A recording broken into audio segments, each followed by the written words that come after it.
In the heart of South Los Angeles lies a neighborhood with a complex and often misunderstood history.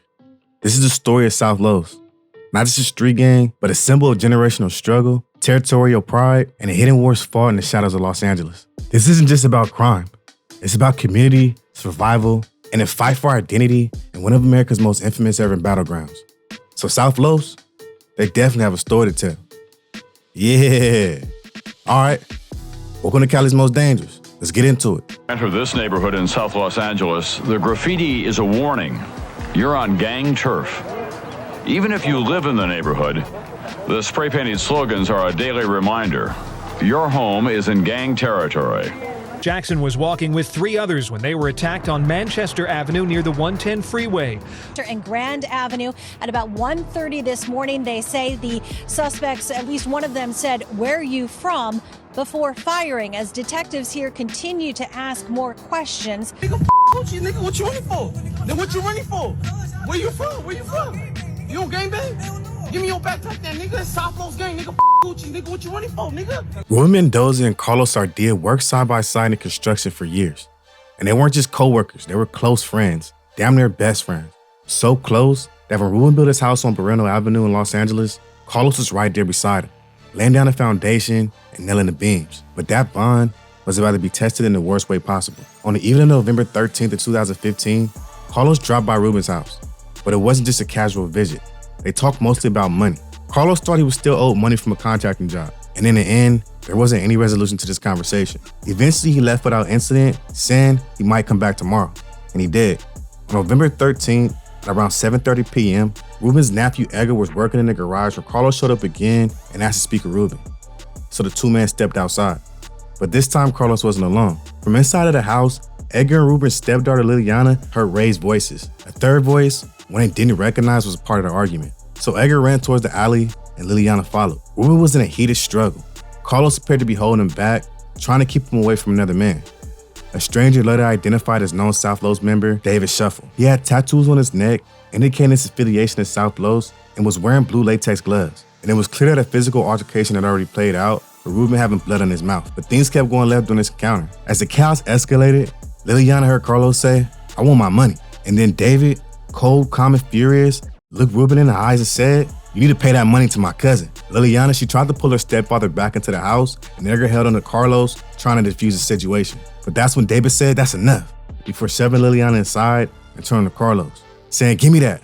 But Carlos, he didn't say a word.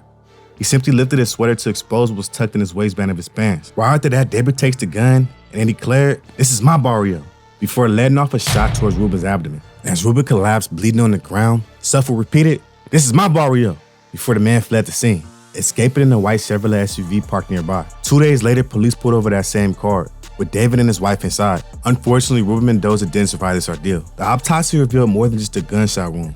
He had bruises and abrasions on his face and head, signs of a brutal assault. So the cops ended up arresting David for the murder, and in the end, what started as a conversation between friends ended in betrayal, gang pride, and bloodshed in a quiet alley.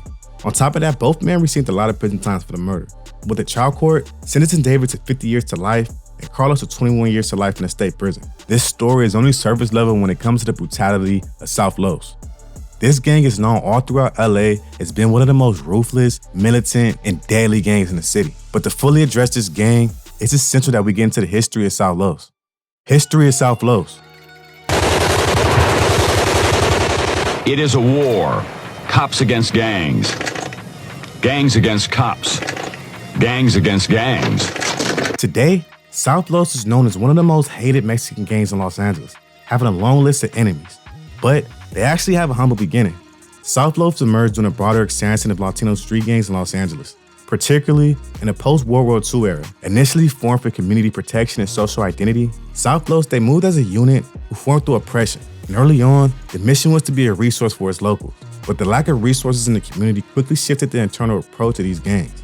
By the mid-1980s, South Los quickly became known as one of the most ruthless gangs in the area. You been throwing chingazos? These are all South Los gang members, and we stopped to just fill out a little information card on them to find out who they were, just for our information. So prior contacts down the road, now we'll know who they are, who we're talking to.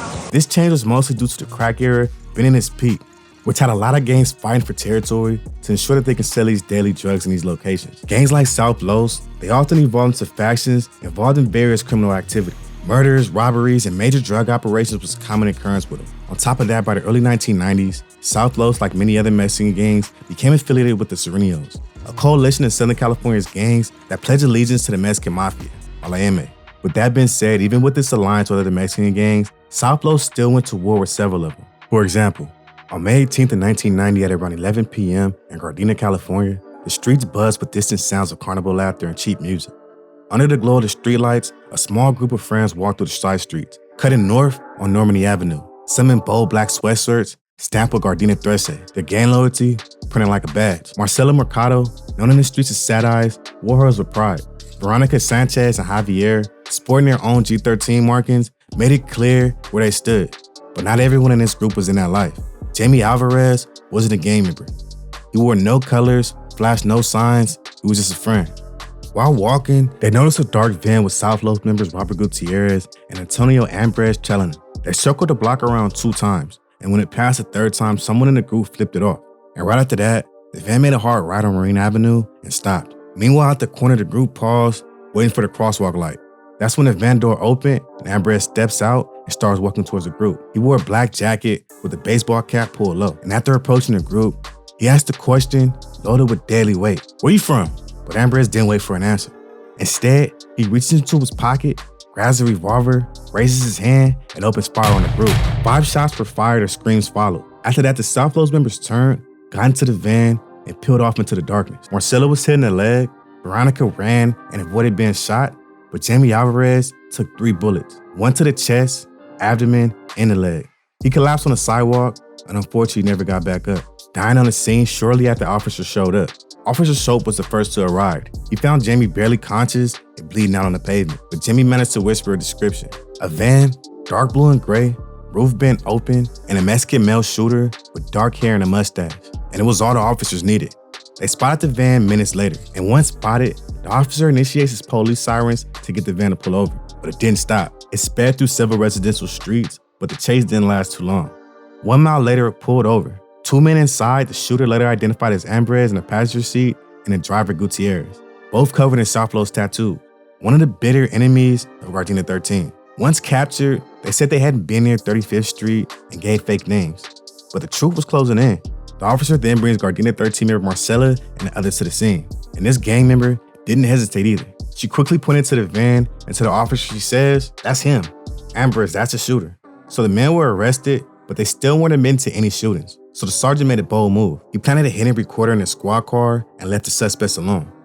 On tape, the 2 men scrambled in Spanish, trying to get their story straight, talking about what they drank, where they'd been, and what they say. On top of that, hours later, the police found a murder weapon, a Smith & Wesson revolver tossed along 135th Street. 5 shots fired, 1 still loaded, and Ambrez's fingerprints were on the grip. So detectives came to the conclusion that this wasn't random. It was a gang hit executed in the heart of Gardena 13's territory, product of a feud that had raged for nearly 2 decades between South Los and Gardena 13. This was just one of many stories that came to light when discussing South Los. This gang is known for a lot of deadly battles with a lot of different street gangs, including Hoovers. But to get into these stories, it's essential that we get into who this gang is. Who is South Los? Were really in an uproar for change. They wanted to see a civil change, but they were upset for a reason. Now, what are these kids upset about? Why are they chasing people down and drive-by shootings, and why are they selling drugs to each other? South Los, also referred to as Varrio South Los, is a predominantly Hispanic street gang with deep roots in the south central area of Los Angeles. In their past, they were known to put on other races, having a couple blacks from this gang. When it comes to area, they're pretty big. Their territory spans from Central Avenue on the east to approximately Vermont Avenue on the west, covering a big portion of South LA. When it comes to cliques, they have more than a few affiliated with South Los. Some of them include 111th Street, the Baby Locos, and the Viva Los Malos. The gang's influence is primarily localized within South Los Angeles, but their connections through the Serenio network expand their reach beyond their immediate neighborhood. For example, they have a big presence in San Marcos, California as well. This network facilitates coordination in criminal enterprises, and can lead to internal gang collaborations or conflicts depending on the circumstances. And as a member of La M, South Los has been involved in activities such as drug trafficking, extortion, and violent crimes. Their allegiance to the Mexican mafia often entails paying taxes or tributes in exchange for protection and the right to operate in certain territories. This relationship also means that conflicts involving South Los can have broader implications, potentially drawing in other Sereno or rival gangs. For example, they have a deadly rivalry with the Hoovers that have led to several shootings and death on both sides. A recent case that made headlines occurred on Mother's Day of 2018. Two 15-year-old boys, Maya Jackson and Lamarian Upchurch, were walking home from a party in South Los Angeles. Sadly, the two never made it home. Maya and Lamarian were close friends who grew up together.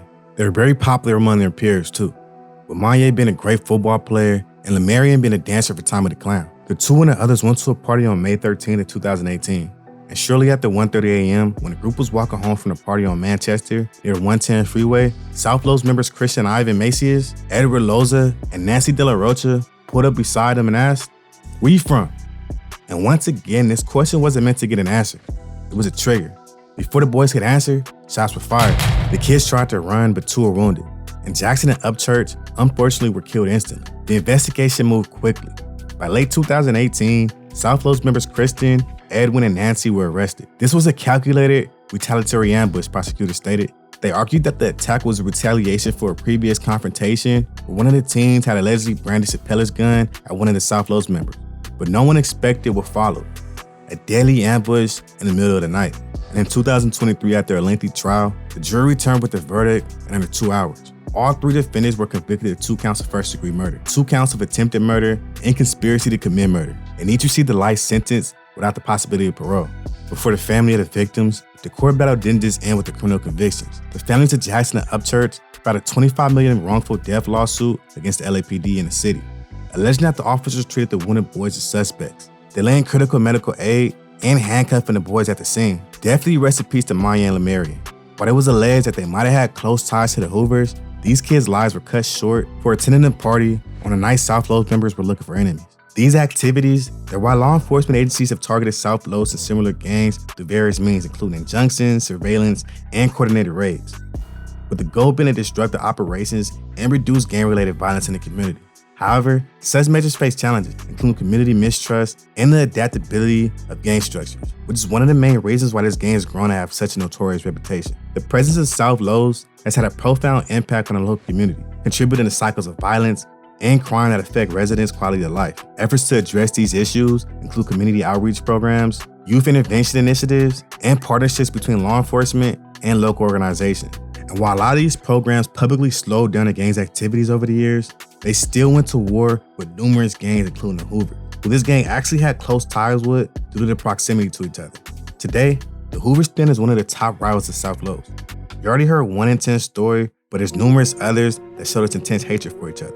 For example, at approximately 10:30 on the morning of March 14, 2018, Latrell M. was walking near 119th Street in Vermont when he encountered young but still known South Los members Sergio Minor and Richard M. Latrell immediately recognized Richard as they had engaged in a prior altercation. So when referring to Latrell, Minor asked Richard, "Who is this?" And Richard replied, "He's from Snoover," which is a derogatory term for the Hoover criminals. Latrell knew Minor and Richard were members of South Los at the time and didn't want any issues. So he told the two that he wasn't from Hoover anymore and didn't want any issues. But the South Los members, they weren't interested in hearing what he had to say. After a few words, Minor tried to grab Latrell, but he broke away.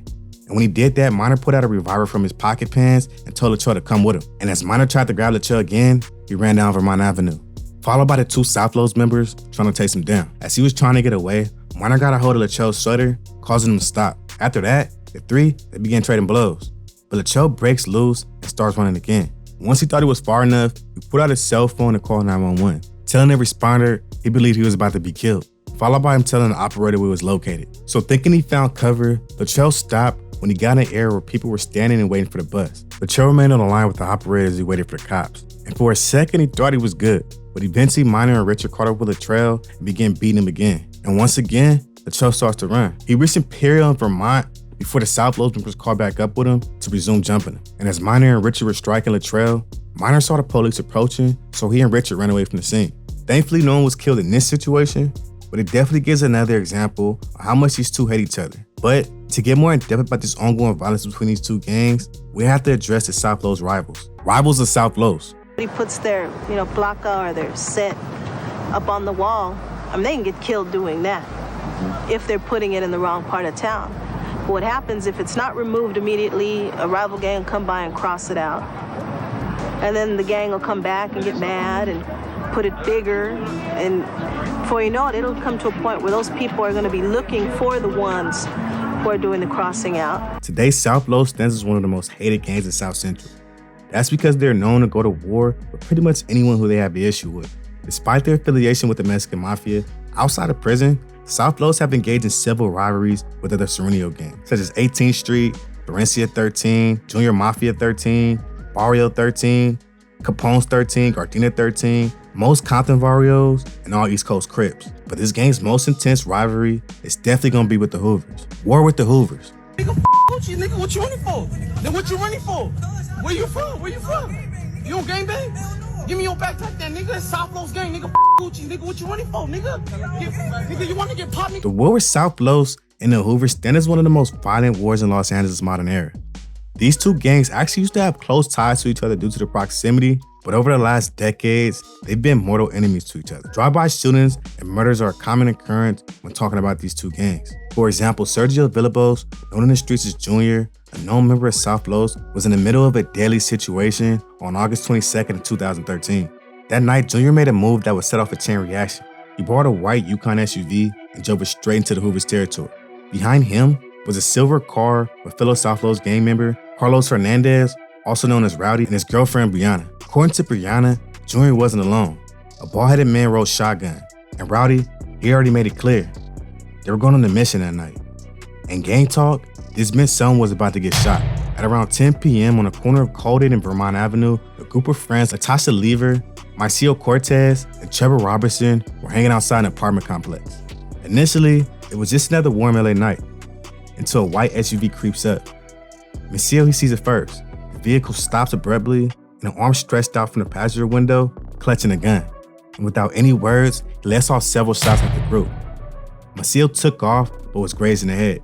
Trevor, he tried to escape too, but a bullet hit him in the back. He collapsed and later died from his wound. Natasha dropped to the ground and stayed down until the shot stopped. And when she looked up, she saw the white Yukon speeding away.